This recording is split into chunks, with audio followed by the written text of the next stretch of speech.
Voilà, shalom, shalom. Aujourd'hui, voilà, on va échanger, on va partager sur la puissance de la prière. Et pour cela, on va lire un verset. Donc, ça va être Acte 4, verset 31. Donc, je vais lire. Quand ils eurent prié, le lieu où ils étaient assemblés trembla. Ils furent tous remplis du Saint-Esprit et ils annonçaient la parole de Dieu avec assurance. Voilà, ici, on voit la conséquence de la prière. On va encore lire un autre verset. De toute façon, c'est les versets qu'on maîtrise, qu'on connaît tous. Donc, c'est 2 Rois 6, verset 17. Élisée pria et dit, l'Éternel ouvre ses yeux pour qu'il voie. Et l'Éternel ouvrit les yeux du serviteur, qui vit la montagne pleine de chevaux et de chars de feu autour d'Élysée. Voilà, ici aussi on voit la conséquence de la prière. Voilà, nous allons continuer. Nous allons lire Job 22, verset 27. Je vais lire, tu le prieras et il t'exaucera et tu accompliras tes vœux. Matthieu 26, 41, on connaît tous. Veillez et priez afin que vous ne tombiez pas dans la tentation. L'esprit est bien disposé, mais la chair est faible. Voilà. Mais bien aimé, ici, ces versets, on en a plein. Les versets qu'on vient de lire, quelques versets qu'on vient de lire, montrent la puissance de la prière. Nous montrent que la prière est capitale pour un chrétien, pour une chrétienne. La prière a une puissance. Et des fois, mes frères et sœurs, on peut faire des rêves où on est en prison, où on est bloqué, où on vient nous proposer des choses, où on est en train de conduire, la voiture, voilà, tombe en panne, et voilà. Voilà. Il y a beaucoup de choses. Quand on se réveille, on a peur que voilà, la voiture tombe en panne, on a peur que voilà. Mais nous devons réaliser ceci, que nous sommes des enfants de Dieu, que nous avons fait notre choix de suivre Jésus-Christ, et que nous ne devons pas nous laisser envahis par la peur. Pourquoi? Parce que effectivement, les enfants de Dieu, ceux et celles qui ont fait le choix de suivre Jésus-Christ, qui ont fait le choix d'appartenir à Jésus-Christ, le diable leur mène la guerre, soit à travers les rêves, soit de façon physique. Voilà, donc ces rêves, ça peut être moi je vois ça dans le volet spirituel. On dit toujours que avant que la chose arrive au niveau physique, au niveau matériel, ça se fait au niveau spirituel. D'où ça peut être des rêves, voilà, beaucoup de choses, des attaques spirituelles. Alors, si on est victime via ces attaques spirituelles, voilà, et que le matin on se réveille, on a peur que ce qu'on a vu, soit à travers les rêves, ou à travers des songes, à travers des visions, que ça nous arrive. À ce moment-là, nous devons réaliser ceci, qu'effectivement nous sommes des enfants de Dieu, nous sommes chrétiens, nous sommes chrétiennes, nous avons fait le choix de suivre Jésus-Christ. Effectivement, le monde des ténèbres n'est pas d'accord. Le monde des ténèbres va toujours nous faire la guerre. Voilà. Et donc ça veut dire qu'il y a la guerre. Il y a la guerre de quoi? Entre qui et qui? Il y a la guerre entre les enfants de Dieu, qu'on appelle les enfants de lumière. On sait que Jésus-Christ, c'est la lumière qui éclaire le monde. Et il y a aussi les forces occultes, les forces des ténèbres. Et qu'est-ce qu'on doit faire à ce moment-là? Nous devons utiliser les armes des chrétiens. Nous devons utiliser l'arme ultime qui consiste, cette arme-là fait quoi? Cette arme consiste simplement à décimer tous les projets lucifériens établis dans les sphères spirituelles. La Bible dit que tout ce que vous allez lier sur la terre sera aussi lié au ciel. Voilà. Donc, il y a cette guerre qui est faite au niveau spirituel. Effectivement, il y a les conséquences au niveau physique. Je m'explique. Je fais un rêve que ma voiture tombe en panne, voilà, je suis attaqué et je me réveille. Donc, si je ne prie pas, cela peut m'arriver. Ou je prends la voiture des mains, ça tombe en panne.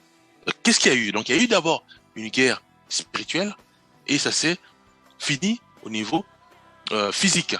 Alors, nous, en tant que chrétiens, si on connaît cette réalité consiste à dire quoi? Consiste à dire que nous devons aussi utiliser l'arme pour décimer ces projets lucifériens, ces projets démoniaques, ces projets spirituels. Parce qu'en fait, la prière, c'est l'arme ultime que nous devons utiliser au maximum, qui nous permet à nous chrétiens, à nous chrétiennes, de décimer tout projet de l'ennemi, de décimer tout projet des marabouts, des sorciers, des tradipraticiens, des voyants, voilà, toutes sortes les projets qui émanent des agents des ténèbres. Voilà. Donc, ils sont nombreux. De toute façon, les occultismes, tout ce monde-là. Alors, sachant que ceux-là attaquent toujours les enfants de Dieu dans le spirituel. Ça peut être des rêves, ça peut être, voilà, beaucoup de choses. Donc, nous devons réaliser ceci. Quand on se réveille et qu'on fait des cauchemars, mes bien, mes frères et sœurs, ça sert à rien de paniquer, ça sert à rien d'avoir peur. Fléchissons le genou et utilisons l'arme de la prière. Nous devons prier, puisque la prière a une puissance. Nous devons commencer à faire des prières d'autorité, à expulser toutes sortes des propositions, soit à travers des rêves, toutes sortes des attaques. Nous devons les expulser, sans trembler, et en réalisant que nous appartenons à Jésus-Christ. C'est ce qu'on appelle l'identité d'un chrétien ou d'une chrétienne. Nous devons prier pour dire ceci, que tout ce que j'ai rêvé, je les expulse au nom puissant de Jésus-Christ. Tout ce que je vis dans mes rêves ne se réalisera pas au nom puissant de Jésus-Christ. Pourquoi? Parce que ce que je déclare, c'est écrit dans la Bible. Tout ce que vous lierez sur la terre sera lié au ciel. Et ça veut dire que en faisant ceci avec foi et détermination, bien entendu, la paix du Seigneur va s'incruster puissamment dans notre cœur, âme et esprit, et toutes ces incantations ne pourront jamais nous arriver. Parce que Jésus-Christ est fidèle, veille sur ses enfants. Voilà, nous allons continuer encore nos lectures. Nous allons lire 1 Roi 9, verset 3. Et l'Éternel lui dit, j'exauce ta prière et ta supplication que tu m'as adressée. Je sanctifie cette maison que tu as bâtie pour y mettre à jamais mon nom. Et j'aurai toujours là mes yeux et mon cœur. Sur ce verset, nous remarquons deux choses. Nous remarquons la prière d'un serviteur du Seigneur, la prière et les supplications. Nous remarquons la prière. Et Dieu, nous remarquons aussi, Dieu répond à la prière. Et en répondant à la prière, il dit ceci. Il dit, il va sanctifier la maison. C'est notre corps. Puisque nous avons dédié notre corps, âme et esprit à Jésus-Christ de Nazareth, qui est notre corps. Notre corps est le temple du Saint-Esprit. Nous avons pris la décision ferme de suivre uniquement Jésus-Christ. Nous avons pris la décision ferme de marcher dans la sanctification. Ça veut dire quoi? Ça veut dire que notre corps maintenant, sachant que est la propriété du Saint-Esprit, donc nous avons pris la décision de bannir le mal dans notre vie. Mes bien-aimés. Et Dieu répond et dit, je sanctifie cette maison que tu as bâtie pour y mettre à jamais mon nom, qui est notre corps, mes bien-aimés frères et sœurs. Et il continue, il dit, et j'aurai toujours là mes yeux mes yeux et mon cœur. Mes bien-aimés. Voilà la promesse pour un chrétien, pour une chrétienne qui prend la décision de marcher dans la sanctification, qui prend la décision de suivre uniquement Jésus-Christ. Dieu, il dit ceci, que je sanctifie ton corps, je sanctifie ton âme, je sanctifie ton esprit, et j'aurai toujours là mes yeux et mon cœur. Mes bien-aimés, c'est pour cela, nous devons réaliser cela. Nous devons réaliser notre identité, nous devons réaliser cela. Et à ce moment-là, si nous posons ce verset, eh bien, mais pourquoi avoir peur si nous faisons des rêves? Pourquoi avoir peur si nous sommes attaqués? Pourquoi avoir peur si on voit que rien ne marche maintenant dans nos maisons? Pourquoi avoir peur? Parce qu'on sait que nous avons aussi une arme à utiliser, mes bien-aimés. C'est la guerre. Nous avons aussi une arme à utiliser. C'est quoi l'arme? La prière. On en a beaucoup, les armes des chrétiens, d'un chrétien ou d'une chrétienne. Nous devons utiliser la prière, mes bien-aimés. La prière marche. La prière a une puissance. Mes bien-aimés, nous avons cette arme-là. Nous devons l'utiliser au maximum. Nous devons l'utiliser pour décimer tous les projets faits contre nos vies. Nous devons utiliser l'arme de la prière. Cette arme décime réellement, bien-aimés, décime des projets maléfiques. Cette arme de la prière décime les projets formés contre nos vies, formés contre nos enfants, les projets formés contre nos projets professionnels. Nous devons, mes bien-aimés, utiliser l'arme de la prière. L'arme de la prière décime réellement. Nous avons vu le cas avec Élisée, mes bien-aimés. Acte 8, 15. Ceci a arrivé chez les Samaritains. Prière pour eux, afin qu'ils reçussent le Saint-Esprit. La conséquence de la prière, bien aimé. Quand nous prions, Dieu se déploie puissamment. Quand nous prions, Dieu exauce à nos prières. Et là, nous avons tous vu la condition. La condition, c'est vraiment de sanctifier, de dédier notre maison, donc notre corps, à Jésus-Christ. Mes bien-aimés, c'est aussi simple. Dédier notre maison, qui est notre corps, à Jésus-Christ, mes bien-aimés. Et nous devons élever nos prières et les lamentations à notre Créateur. À ce moment-là, Dieu, il dit dans 1 Roi 9, 3, que j'exauce ta prière et ta supplication que tu m'as adressée. Je sanctifie cette maison qui est notre corps que tu as bâti pour y mettre à jamais mon nom. Donc, ça dit bâtir, c'est quoi? Nous dédions notre corps, âme et esprit à notre Seigneur Jésus-Christ. Nous dédions notre vie à notre Seigneur Jésus-Christ. Nous prenons la décision ferme de marcher dans la sanctification en bannissant le péché qui n'est autre que le mal. Et à ce moment-là, Dieu il dit que je sanctifie cette maison et il dit, j'aurai toujours là mes yeux et mon cœur. Mes bien-aimés. Acte 28, verset 8. Le père de Publius était alors au lit, malade de la fièvre et de la dysenterie. Paul, s'étant rendu vers lui, pria, lui imposa les mains et le guérit. Eh bien, frères et sœurs, nous voyons là encore, il y en a plein, mes bien-aimés, nous voyons là encore les versets qui montrent, la parole de Dieu qui montre la puissance de la prière, mes bien-aimés. Le diable veut occulter cela. Le diable veut nous dire à nous que voilà, la prière ne marche pas. Mais c'est encore des ruses du diable, lui qui appelle le malin. Nous devons utiliser cette arme que Dieu nous a léguée. Quelle grâce, mes bien-aimés. La prière. C'est quoi la prière, mes bien-aimés? Dans notre chambre, on est complètement imbibé du Saint-Esprit. Nous élevons nos mains pures et nous crions à Abba Père, nous crions au Seigneur, nous disons Seigneur, voilà les choses qui ne marchent pas. Seigneur, j'ai ce qu'on appelle la lourdeur spirituelle. Seigneur, je n'arrive plus à prier. Seigneur, je suis devenu méchant ou méchante. Seigneur, j'ai des paroles qui offensent les autres. Seigneur, j'ai fait des rêves où vraiment je suis attaqué. Seigneur, j'ai fait des cauchemars. Maintenant, manifeste ta miséricorde.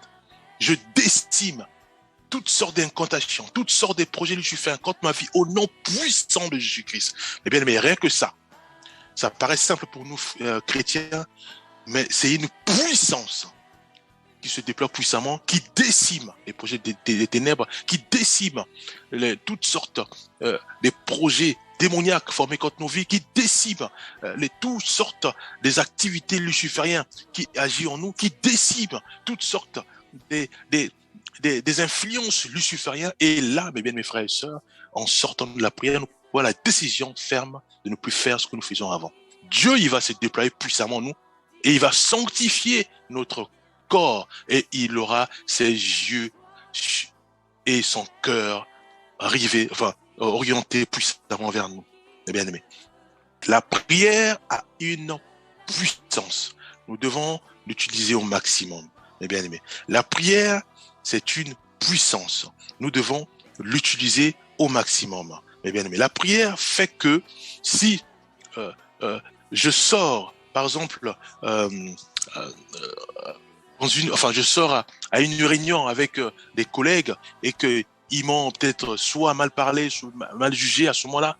Voilà, en sortant, effectivement, ils m'ont affecté.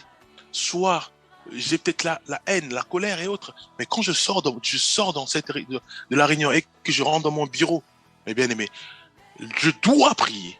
Je dois expulser la haine. Je dois expulser cet environnement luciférien qui s'est créé lors de la réunion, mes bien-aimés. Nous devons l'utiliser parce qu'en expulsant cela, tout ce qui voulait, par exemple, toutes les conséquences de la haine ne peut plus m'atteindre.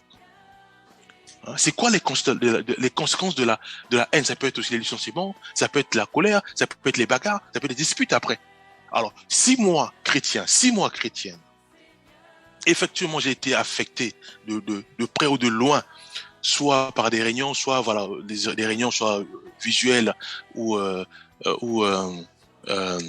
présentielles. À ce moment-là, je dois sortir, enfin une fois, voilà, ou même je dois prendre une pause, sortir, prier. Je lis. On fait des peu d'autorité. J'expulse la haine dans mon corps. J'expulse la haine dans ma vie. Au nom puissant de Jésus-Christ. Mais j'implore la miséricorde du Seigneur. Je déclare que mon corps manifeste uniquement le bien, la joie, recherche la paix avec tous. Je repars à la réunion, bien aimé. La paix du Seigneur, qui surpasse tout entendement, va imbiber, s'incruster en moi et de manière à ce que toutes sortes d'attaques de mes collègues lors de la réunion ne pourront plus m'affecter. Pourquoi? Parce que j'ai la sérénité, j'ai la paix. C'est pour ça qu'il est toujours conseillé que un chrétien ou une chrétienne, avant qu'il sorte de sa maison, doit toujours prier. Pourquoi? Parce qu'en priant, il y a la puissance du Seigneur qui se manifeste puissamment en nous. Et quand nous marchons, toute attaque, que ce soit verbale, spirituelle, ne peut pas nous atteindre parce que nous sommes imbibés davantage par le feu du Saint-Esprit, mes bien-aimés.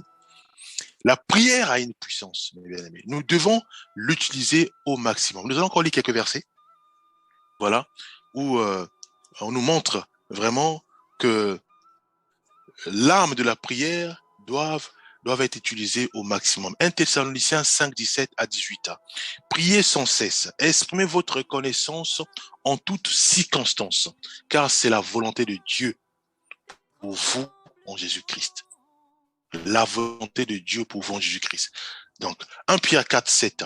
La fin de toute chose est proche. Vivez donc d'une manière raisonnable et gardez l'esprit éveillé afin de pouvoir prier. Bien aimé. La prière, moi, c'est ce qu'on appelle, c'est même l'ADN. C'est l'ADN d'un chrétien. C'est l'ADN d'une chrétienne. La prière permet à un chrétien, à une chrétienne de dialoguer avec son créateur. C'est comme un fils avec son père, ou un fils avec sa mère, ou une fille avec son père, ou une fille avec sa mère. C'est la prière. J'ai fait un cauchemar. Père, manifeste ta miséricorde dans ma vie afin que ce cauchemar ne puisse pas m'affecter.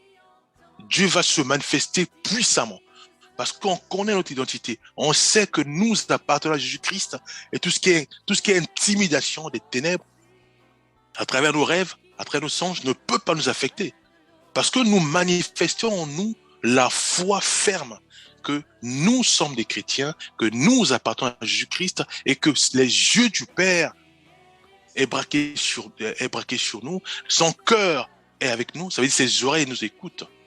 Bien aimé, nous devons prier pour dire Seigneur, j'expulse tous les projets lucifériens, j'expulse les attaques lucifériennes, j'expulse toutes sortes des choses qui peuvent affecter ma vie lors de la réunion. Voilà, on prépare la réunion dans la prière. Je déclare que toutes sortes d'attaques auprès de mes collègues, toutes sortes d'attaques, lors de cette réunion, je les annule au nom puissant de Jésus-Christ. Et je confesse que je suis imbibé du sang de Jésus-Christ, je suis imbibé du feu du Saint-Esprit, et en moi maintenant, toutes les flèches ne pourront plus m'atteindre, au nom puissant de Jésus-Christ. Amen. Et à ce moment-là, on va à la réunion, bien aimé. On est zen, on est serein, parce qu'on sait que, voilà, en nous, nous portons Jésus-Christ, nous portons la puissance de cet esprit. Maintenant, qui peut nous atteindre spirituellement? Personne, bien aimé. On t'insulte, tu ris, parce que tu sais que, voilà, la parole me dit que si on m'insulte, je dois louer le Seigneur. Donc, au fond de mon cœur, je souris, je dis gloire à Dieu. C'est ça la vie d'un chrétien. C'est ça la vie d'une chrétienne. La prière a une puissance. Voilà, Matthieu 6, toi, quand tu veux prier, entre dans ta maison, ça on connaît tous, mes bien-aimés, la chambre la plus retirée, je répète, toi, quand tu veux prier, entre dans ta chambre la plus retirée, verrouille ta porte et adresse ta prière à ton Père qui est là dans le secret. Et ton Père qui voit dans le secret te le rendra, mes bien-aimés. Philippiens 4:6, ne vous inquiétez de rien. Mais en toute chose, faites connaître vos besoins à Dieu par des prières et des supplications avec des actions de grâce. Ne vous inquiétez de rien, mes bien-aimés. Un chrétien ne peut plus s'inquiéter. Une chrétienne ne peut plus s'inquiéter. Peu importe le licenciement, peu importe les attaques, peu importe que voilà les problèmes ne marchent plus, peu importe les oppressions, parce que il sait que la prière va régler tous ces problèmes. La prière va décimer tous ces problèmes. Eh bien, la prière a une puissance. Daniel 6 dit ça. Lorsque Daniel sut que le décret était écrit, il se retira dans sa chambre, où les fenêtres de la chambre supérieure étaient ouvertes dans la direction de Jérusalem, et 3 fois le jour, il se mettait à genoux, il priait et il louait son Dieu comme il le faisait auparavant. Mais bien aimé, la prière, c'est l'ADN d'un chrétien. Nous devons toujours prier, mes bien aimés. La prière nous maintient en vie, pour les chrétiens bien sûr, pour les chrétiens. La prière, c'est l'arme ultime qui nous maintient en vie. C'est l'arme ultime qui décime tous les projets de l'ennemi. La prière, c'est l'arme ultime qui fait que nous puissions mener une bataille qui est déjà gagnée, contre le diable Satan, qui est déjà gagnée, puisqu'on sait que Christ a déjà tout accompli à la croix du Calvaire, mes bien-aimés. Jacques 5, versets 14 à 16. Quelqu'un parmi vous est-il malade, qu'il appelle les anciens de l'Église, et que les anciens prient pour lui, en loignant d'huile au nom du Seigneur. La prière de la foi sauvera le malade, et le Seigneur le relèvera, et s'il a commis des péchés, il lui sera pardonné. Confessez donc vos péchés les uns aux autres, et priez les uns pour les autres, afin que vous soyez guéris. La prière fervente du juste a une grande efficacité. Mais voyons-nous comment Dieu insiste puissamment pour que nous chrétiens, nous chrétiennes, nous puissions utiliser constamment et au maximum l'arme de la prière. Mais bien aimé, le diable va toujours nous combattre, va toujours nous pousser à ne pas prier, parce qu'il sait, si nous on prie, tous ces projets contre nos vies vont être décimés. Mais bien aimé, c'est pour cela que nous devons toujours prier.